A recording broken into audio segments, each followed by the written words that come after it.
শুরু করছি পরম করুণাময় অসীম দয়ালু আল্লাহ তাআলার নামে। বর্ডার গার্ড বাংলাদেশ আগে ছিল বিডিআর নামকরণ, পরবর্তীতে 2009 সালে সরকারের সময় এটা পরিবর্তন করে বিজিবি নামকরণ করা হয়। আমার কথা হচ্ছে যে বিডিআর একটা পূর্ণাঙ্গ বাহিনী নয়। যেমন নৌবাহিনী, বিমান বাহিনী, পুলিশ বাহিনী, সেনাবাহিনী এটা একটা আলাদা পূর্ণাঙ্গ বাহিনী, কিন্তু বিডিআর পূর্ণাঙ্গ বাহিনী নয়।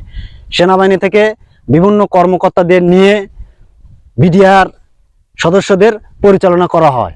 পরবর্তীতে সেখান থেকে ওই কর্মকর্তা আবার এসে আবার নতুন আরেক কর্মকর্তা পাঠানো হয়। এভাবে বিডিআর সদস্যদের পরিচালনা করা হয়।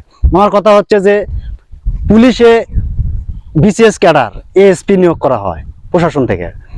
নৌবাহিনী, বিমান বাহিনীতে ক্যাডাররা যারা ক্যাডেটে থাকে, ক্যাডেট থেকে নিয়োগ করা হয় পরিচালনার জন্য। কিন্তু বিডিআরে কোনো স্থায়ী কর্মকর্তা নেই। বিভিন্ন সেনাবাহিনীর বিভিন্ন কর্মকর্তাদের নিয়ে পরিচালনা করা হয়। আমি যেটা বোঝাতে চাচ্ছি, পুলিশ বাহিনী, নৌবাহিনী, বিমান বাহিনী, সেনাবাহিনী এরকম যে বাহিনী পূর্ণাঙ্গ বাহিনী রয়েছে, তেমনই বিডিআর বাহিনীর জন্য বা সদস্যদের পরিচালনা করার জন্য বিডিআর সদস্যদের একটা বিডিআর পূর্ণাঙ্গ বাহিনী গঠন করা প্রয়োজন বলে আমি মনে করি, ব্যক্তিগতভাবে আমি মনে করি।